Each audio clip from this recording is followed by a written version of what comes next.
अस्सलाम वालेकुम dear viewer and student, warm welcome to you people to my YouTube channel. आज हम एक नए टॉपिक के साथ आए हैं और ये टॉपिक बहुत ज़्यादा इम्पॉर्टेंट है और एग्ज़ाम के पॉइंट ऑफ व्यू से बहुत ज़्यादा अहम है। तो आइए आज शुरू करते हैं कि ये टॉपिक जो है यूज़ टू, ठीक है। आज हम यूज़ टू के बारे में बताएंगे कि यूज़ टू क्या है। यूज्ड टू, यूज टू इसको जो है ग्रामेटिकल पॉइंट ऑफ व्यू से इसको मॉडल वर्ब फ्रेज भी कहा जाता है। मॉडल वर्ब फ्रेज,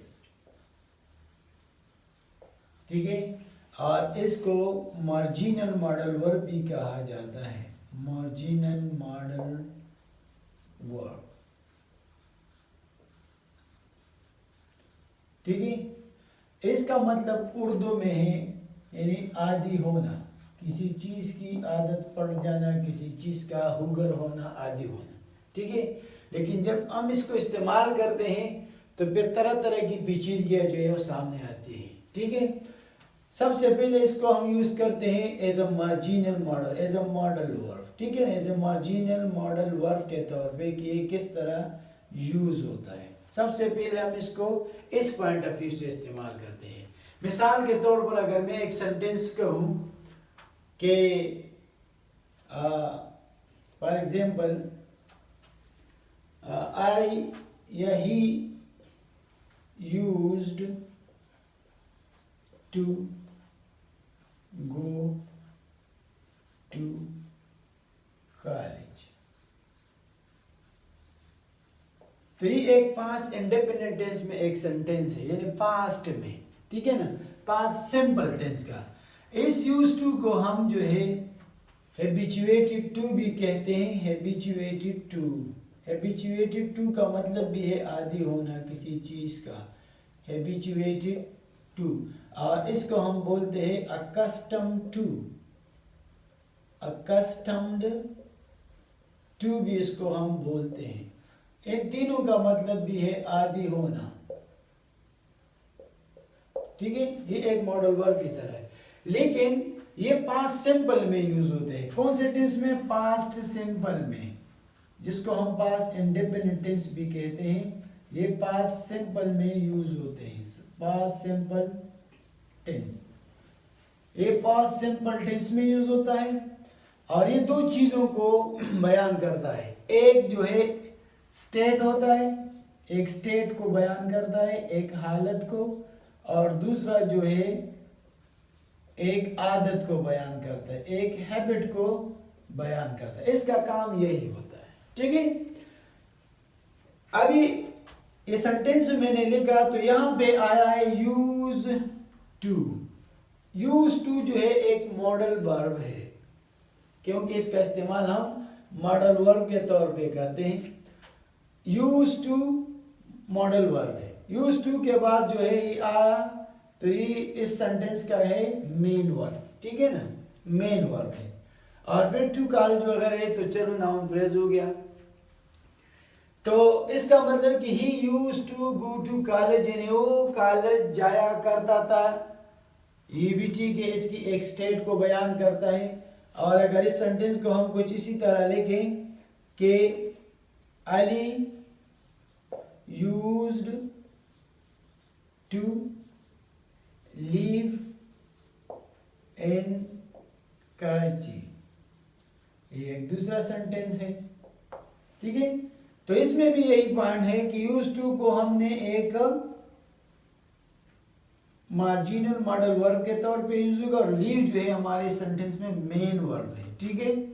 तो ये क्या शो करता है? ये एक स्टेट को शो करता है, एक स्टेट को शो करता है।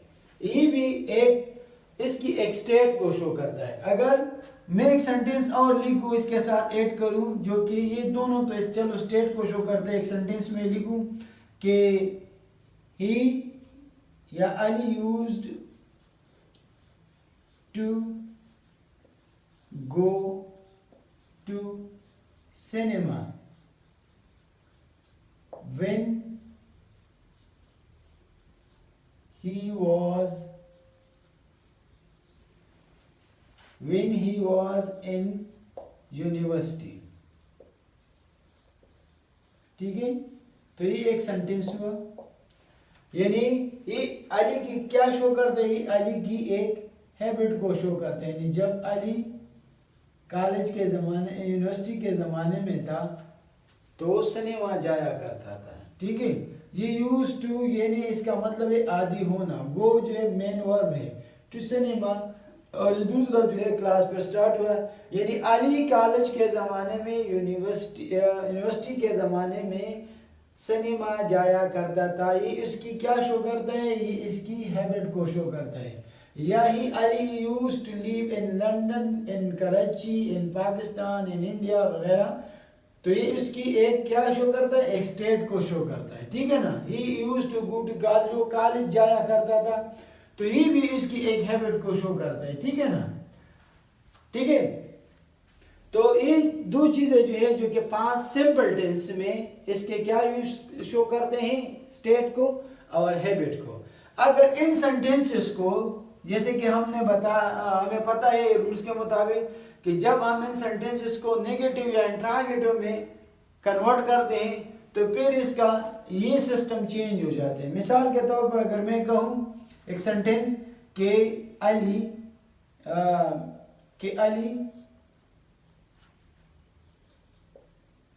did not go to cinema, एक सेंटेंस में लिखता हूं, सारी सेंटेंस मैंने गलत किया, ये सेंटेंस इस तरह लिखते हैं, Ali did not use to go to cinema। ठीक है, तो यहां पे मैंने यूज को इस्तेमाल किया, यूज टू को, लेकिन यहां पे यूज टू जो है अभी उसने कौन सी जगह ले ली, इसने मेन वर्ब का जगह ले ली, मेन वर्ब का, इस सेंटेंस में मेन वर्ब की जगह उन्होंने ले ली, और गो जो है गो, ये भी जो है इस सेंटेंस का क्या बनता है, ये इस सेंटेंस का जो है ये वर्ब है। ठीक है, लेकिन ये वाला यूज लेकिन ये वाला यूज जो है ये फिर वही यूज नहीं बना जो कि ये वाला है, क्योंकि ये यूज जो है वो दूसरा वाला यूज जिसका फर्स्ट फॉर्म यूज है और सेकंड फॉर्म और थर्ड फॉर्म इसका यूज्ड है, जिसका मतलब है इस्तेमाल करना। ठीक है ना, used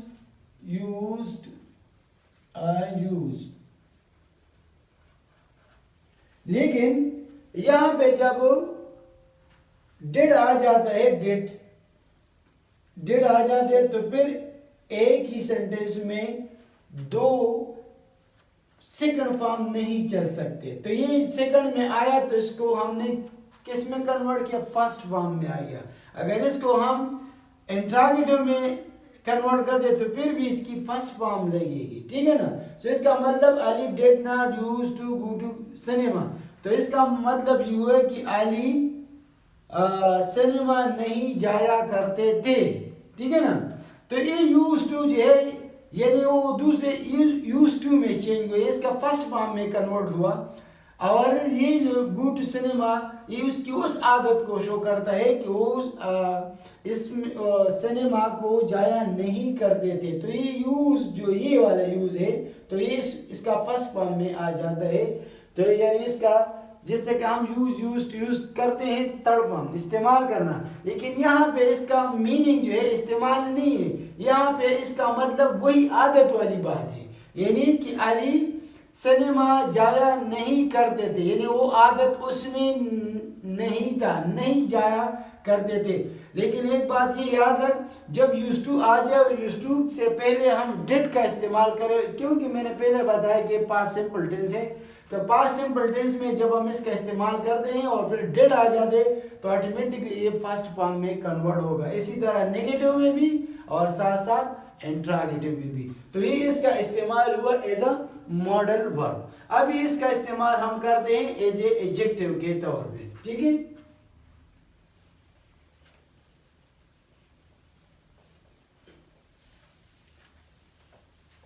एडजेक्टिव के तौर पे हम इसको यूज करते हैं, लेकिन ये जो हमने यूज किया मॉडल के तौर पे, मॉडल वर्ब के तौर पे, तो ये सिर्फ और सिर्फ पास्ट सिंपल टेंस में यूज होता है, किसी और टेंस में नहीं।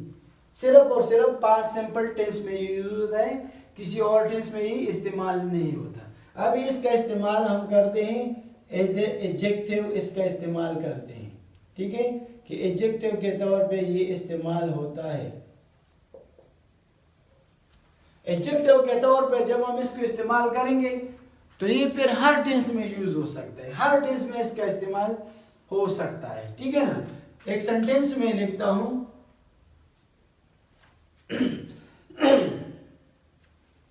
कि I am used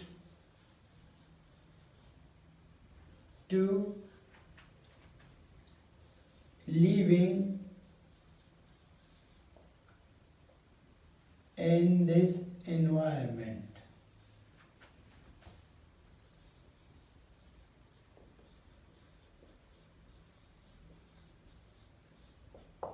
ठीक है, I am used to live in this environment। अब इस सेंटेंस में I जो है ये सब्जेक्ट आया, M जो है M, ये क्या है, असल पॉइंट इस सेंटेंस में ये यूज टू को तो चलो हमने बना लिया, क्या यूज टू एडजेक्टिव है, इस स्ट्रक्चर में यूज टू क्या है, एडजेक्टिव है, ठीक है।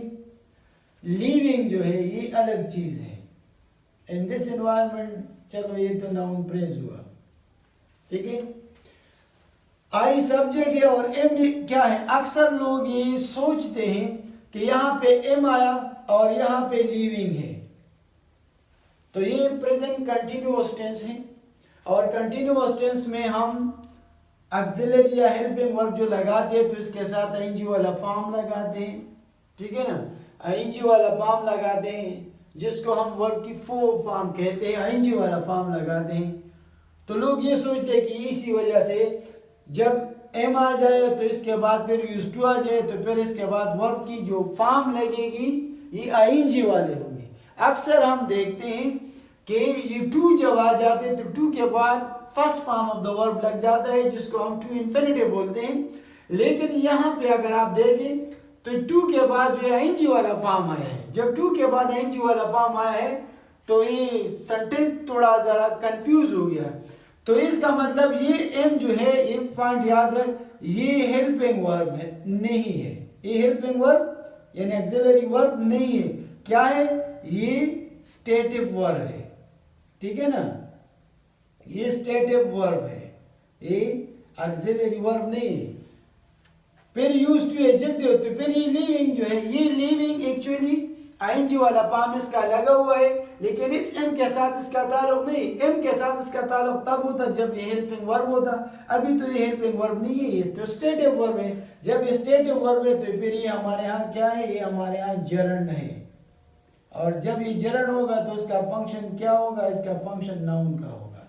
तो ये नाउन का काम करते हैं, बाकी नाउन फ्रेज है। तो ये बात याद रख, ये कंसेप्शन आपको क्लियर होना चाहिए कि अक्सर लोग कंफ्यूज होते हैं कि एम लगाया तो फिर आईएनजी जरूर आएगा, लेकिन ये क्यों आएगा, वो जानने के लिए ये क्यों आएगा, ये इसी वजह से नहीं आता कि यहाँ पे एम आया हो या आईएनजी नहीं। ये एम जो है स्टेटिव वर्ब है, ये यूज टू जो है एडजेक्टिव है, और ये जो है फिर क्या है, लिविंग है, तो ये नाउन है। तो जब ये एडजेक्टिव होगा तो एडजेक्टिव का उसूल तो ये होता है कि इसके बाद जो है नाउन होता है, ये तो नाउन को मॉडिफाई करता है। तो फिर अगर ये आईएनजी वाला फॉर्म आ गया और इसको हम फिर, अभी तो हम इसको जरन बोलते हैं, अगर ये पार्टिसिपल होता प्रेजेंट पार्टिसिपल तो फिर ये सेंटेंस तो गलत होता, फिर ये सेंटेंस तो गलत होता। कैसे, क्योंकि पहले ये यूज टू का हमने लिखा है कि ये एडजेक्टिव है, और जब ये एडजेक्टिव है तो बाद में तो आएगा तो नाउन होगा, तो फिर एडजेक्टिव के बाद तो पार्टिसिपल नहीं आ सकता है, क्योंकि पार्टिसिपल का काम क्या होता है, पार्टिसिपल का काम तो खुद एडजेक्टिव का होता है, और ये भी एडजेक्टिव है, ठीक है ना। तो ये जो है ये नाउन है, ये जरन है, और जरन का काम ये किस तरह यूज होते हैं, एज ए नाउन। तो ये हमारे यहाँ एडजेक्टिव है, और एडजेक्टिव किस चीज को मॉडिफाई करते हैं, लिविंग को। तो अभी आपको समझ आएगी कि I am used to living in this environment, इसका मतलब कि मैं इस एनवायरनमेंट में रहने का आदी हूँ। लिविंग का मतलब रहने का, यूज्ड टू आदी होना, मैंने पहले ही बताया I am used to living in this environment, मैं इस माहौल में रहने का आदी हूँ। इसको हम जो है पास्ट में भी यूज कर सकते हैं, जैसे कि मैंने बताया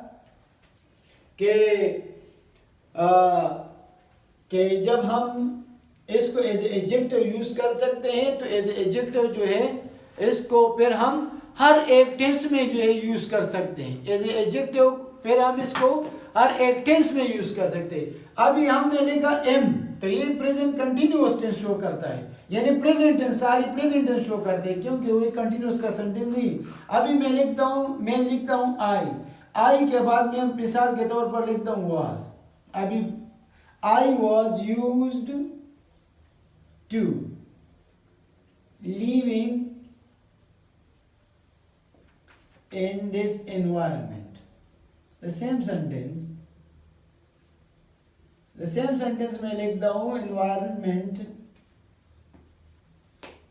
तो अभी देखना, अभी was आया, पहले मैंने बताया कि ये वाला जो सेंटेंस है, ये जो पहले एज ए मॉडल वर्ब हमने यूज किया, वो सिर्फ और सिर्फ पास्ट सिंपल टेंस में यूज होता है। जब इसको एडजेक्टिव के तौर पर यूज किया जाता है तो फिर ये हर टेंस में यूज होता है, ठीक है ना। तो यहाँ पे जो है वाज जो है ये क्या है हमारे यहाँ वाज, तो ये फिर स्टेटिव वर्ब है जिस तरह ऊपर है, लेकिन पहले जो था वो स्टेटिव वर्ब था, लेकिन प्रेजेंट में अभी आ गया पास्ट में। अभी पास्ट में जो है क्या है, स्टेटिव वर्ब है, पास्ट में स्टेटिव वर्ब है। यूज्ड टू फिर जो है हमारे यहाँ इसी तरह एडजेक्टिव है, लिविंग फिर जो है जरन है, और ये नाउन फ्रेज है, ठीक है। तो इसका इस्तेमाल हम इसी तरह करते हैं। इसको हम हर टेंस में यूज कर सकते हैं। वाज है तो इसको हम विल में भी, फ्यूचर में भी वगैरह में यूज कर सकते हैं। लेकिन मेरे कहने का मतलब सिर्फ यही था कि इस पॉइंट को क्लियर किया जाए, ये वाला, क्योंकि ज्यादातर लोग इसमें कंफ्यूज होते हैं कि यहाँ पे जो बी फॉर्म आ जाता है तो यहाँ पे फिर आईएनजी आएगा, लेकिन ये सोचने की बात है कि आईएनजी क्यों आएगा, वजह जानते हैं। तो ये इसलिए आएगा कि ये टू के साथ, अक्सर लोग समझते हैं कि ये टू के साथ हमने क्या किया, टू के साथ आईएनजी लगा है, लेकिन ये टू इस लिविंग का पार्ट नहीं है। ये टू जो है ये यूज टू का पार्ट है, ये यूज का पार्ट है, ये लिविंग का नहीं है। अगर आप कहते हैं कि यहाँ पे तो टू लग गया तो टू के बाद लिविंग आता है, ये पॉइंट नहीं। जब यूज टू आ जाता है, use to as adjective use होता है, तो ऑटोमेटिकली ये वाला जो है ये नाउन होगा, क्योंकि यूज टू क्या है, एडजेक्टिव, एडजेक्टिव के बाद हमेशा जो है वो नाउन आता है। तो ये कंसेप्ट आपको क्लियर होना चाहिए। अब इसका इस्तेमाल हम करते हैं गेट यूज टू का। गेट यूज टू इसका इस्तेमाल हम तीन तरीकों से करते हैं। पहले एक मॉडल वर्ब की तरह, दूसरे जो है एडजेक्टिव की तरह, और तीसरा जो है गेट यूज, इससे पहले वर्ब लग जाता है।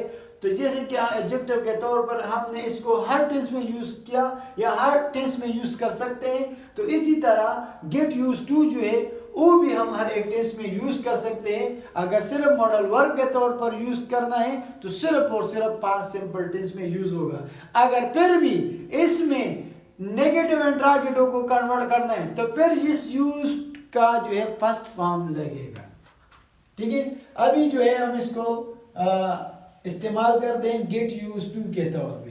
तो गेट यूज टू फिर हर एक टेंस में आ सकता है, जैसे कि हम कहते हैं, ठीक है ना, get use to, get use to, इसका मतलब कि आदि होना है, ठीक है ना।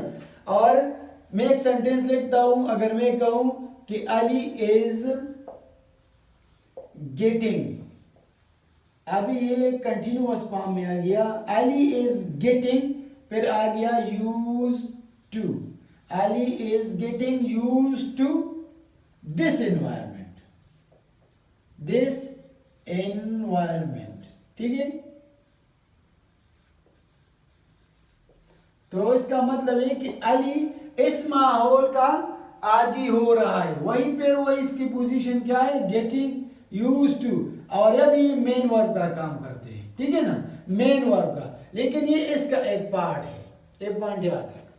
ये गेट यूज टू जैसे कि हमने ऊपर लिखा, गेट यूज टू इसका पार्ट है, लेकिन इसमें जो चेंजेस आएगी वो सिर्फ और सिर्फ गेट में चेंजेस आएगी, क्योंकि ये टेंसेस के मुताबिक चेंज होगा। ये गेट, इसकी जो है गेट, और दूसरा फॉर्म जो है गॉट है, और तीसरा फॉर्म भी गॉड है, गेट गॉड गॉट, ठीक है ना। ये जो है ब्रिटिश में इंग्लिश में बोले गेट गॉड गॉट, और गेट गॉड गॉटन जो है वो अमेरिकन इंग्लिश में बोला जाता है। लेकिन इस स्ट्रक्चर में हम सिर्फ और सिर्फ इसको चेंज करेंगे, यूज टू अपनी ही जगह पे लगेगा। क्योंकि इसको हम क्यों चेंज करते हैं, क्योंकि टेंसेस के मुताबिक चेंज होता है। अगर मैं कहूँ दूसरे नंबर पे कि she was getting used to, ठीक है। अगर मैं यहां पे लिखूं singing, ठीक है, तो इसका मतलब she was getting used to singing, ठीक है। तो यानी वो गाना गाने का आदी हो रही थी, ठीक है ना, यानी उसको आदत हो रही थी, एक प्रोसेस से चल रहा है। जिसी तरह यही है, एक प्रोसेस से चल रहा है, तो ये एक पार्ट है, ठीक है ना, ये एक पार्ट है, एक फ्रेज के तौर पे यूज हो रहा है। तो सिर्फ और सिर्फ ये गेट यूज हो रहा है, और ये भी टेंसेस के मुताबिक। तो इसी तरीके से आप इसको हर एक टेंस में जो है इसको यूज कर सकते हैं, ठीक है ना। एक पॉइंट मेरे माइंड में आया था, पॉइंट मैं भूल चुका हूँ, अभी इसको मैं थोड़ा लिखता हूँ। अगर मैंने एक बात बताई कि हाँ, ये जो एडजेक्टिव के तौर पर ये वर्ब यूज होता है, जैसे कि मैं सेंटेंस लिखता हूँ फिर आपको समझ आएगी। फॉर एग्जांपल कि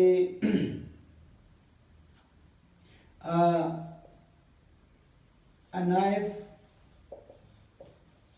was, ये सेंटेंस बड़ा इंपॉर्टेंट है, was used to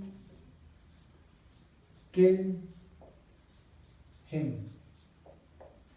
और इस दूसरा सेंटेंस में लिखता हूं कि a knife was used to killing him। ये पॉइंट अभी मैंने, अगर आपको याद है, मैंने बताया था कि जब बी फॉर्म आ जाता है, चाहे बी फॉर्म का मतलब है बी के जो फॉर्म है, इज है, एम है, आर है, वाज है, वर है, ठीक है, बीन वगैरह, ये बी के फॉर्म है। मैंने पहले ये बात बताई थी कि यूज टू से पहले अगर बी फॉर्म आ जाए तो इसके बाद जो वर्ब आता है तो इसके साथ आईएनजी लगेगा। क्या लगेगा? आईएनजी लगेगा। इससे पहले बोर्ड को हमने साफ किया, इससे पहले मैंने ये बात की थी कि बी फॉर्म पहले आ जाए, इसके बाद यूज टू आ जाए, तो इसके बाद जो वर्ब आएगा तो आईएनजी वाला होगा, ठीक है ना। ये बात मैंने कही थी। अब इस सेंटेंस को देख, अब इसमें ये वाला सेंटेंस ठीक है और ये वाला सेंटेंस ठीक है। A knife was used to killing him। मेरे कहने के मुताबिक वो बात इसी तरह की, वाज आ जाए फिर इसके बाद यूज टू आ जाए तो वर्ब का आईएनजी फॉर्म आएगा, जिस तरह सेकंड सेंटेंस में है। अभी आपने मुझे बताना है कि ये वाला सेंटेंस ठीक है कि ये वाला ठीक है, कि ये साथ नहीं कि मैंने गलत बोला। तो आपने अभी इसको कंफर्म करना है कि ये वाला ठीक है कि ये वाला ठीक है। अभी मैं आपको बताता हूँ कि अभी सेंटेंस ये वाला ठीक है, ये वाला गलत है। अभी आप कहेंगे कि ये क्यों? आपने तो कहा था कि बी फॉर्म आ जाए, बी फॉर्म भी आ गया, यूज टू आ जाए, यूज टू भी आ गया, फिर इसके बाद किलिंग आ जाएगा तो आईएनजी वाला फॉर्म आ गया, तो ये सेंटेंस तो ठीक है। और अभी आप कह रहे हैं कि गलत है। मैं इसलिए कहता हूँ कि ये सेंटेंस गलत है, ठीक है ना। इसकी वजह जो है वो आपको बता रहा हूँ कि ये क्यों गलत है, ठीक है। वो जो मैं बात कर रहा था तो वो मैं एक्टिव वॉइस की बात कर रहा था। अब इस सेंटेंसेस को देख, ये पैसिव स्ट्रक्चर में है, दोनों सेंटेंस पैसिव के स्ट्रक्चर में है। और जब ये पैसिव के स्ट्रक्चर में है तो अभी ये यूज टू जो है, ये यूज टू, ये वाला यूज टू नहीं है, ये वाला यूज्ड टू है, यूज्ड यानी इस्तेमाल करना। अब इस सेंटेंस का मतलब ये है कि a knife was used to kill him, यानी इसको चाकू की मदद से कत्ल किया गया, यानी इसकी कत्ल में चाकू को इस्तेमाल किया गया। समझ आ रही बात? तो ये पैसिव है, ये नहीं है कि a knife was used to कि to kill him, एक चाकू को ये आदत थी कि उसको कत्ल करे। तो फिर तो ये सेंटेंस गलत है कि एक चाकू को ये आदत थी कि उसको कत्ल करे। तो ये नहीं, ये पैसिव स्ट्रक्चर है, ये यूज है जिसका मतलब है इस्तेमाल करना, यानी किसी चीज का इस्तेमाल करना। तो यूज टू, तो इसका दूसरा और तीसरा फॉर्म यही है। अगर इस सेंटेंस को मैं पैसिव में सारी एक्टिव में ले आऊं तो फिर क्या होगा, फिर ये यूज टू नहीं, तो फिर ये किलिंग वाला होगा ये। लेकिन अभी तो ये पैसिव स्ट्रक्चर है, तो पैसिव स्ट्रक्चर पॉइंट याद रख। अक्सर इसी तरह एग्जाम में क्वेश्चन दिया करते हैं, तो आपकी माइंड में तो ये बात आई कि पहले बी फॉर्म आ जाए, फिर यूज टू आ जाए, तो फिर वर्ब की फॉर्म के साथ एनजी होगा, ये ठीक है, आपके माइंड में तो एक कंसेप्ट है। लेकिन अगर उसने स्ट्रक्चर को चेंज किया तो फिर ये रूल्स तो नहीं चलते जिस पहले मैंने बताया। तो ये पॉइंट आप जहन में याद रखें। मैंने तो कोशिश की कि उसको बताऊं क्लियर कट, तो आप कंसेप्चुअली क्लियर हो जाए। लेकिन यूज टू का इस्तेमाल हम इन तरीकों से करते हैं। यूज टू एक्चुअली क्या है, ये मार्जिनल मॉडल वर्ब भी है, इसको मॉडल वर्ब फ्रेज भी कहा जाता है। इसका मतलब है आदि होना, और ये जो है गेट यूज टू के तौर पर भी यूज होता है, और ये जो है एडजेक्टिव के तौर पर भी यूज होता है। जब ये गेट यूज टू और एडजेक्टिव के तौर पे यूज होते हैं तो फिर ये हर एक टेंस के साथ यूज हो सकता है। अगर ये सिर्फ और सिर्फ मॉडल वर्ब के तौर पर यूज होता है तो फिर ये सिर्फ और सिर्फ पास्ट सिंपल टेंस में यूज होगा। उम्मीद करता हूँ कि इसकी समझ आपको आई होगी, और इसके बाद अगर आपको फिर भी कोई डाउट्स वगैरह है तो इसके लिए फिर आप कमेंट्स ज़रूर करें। Thank you.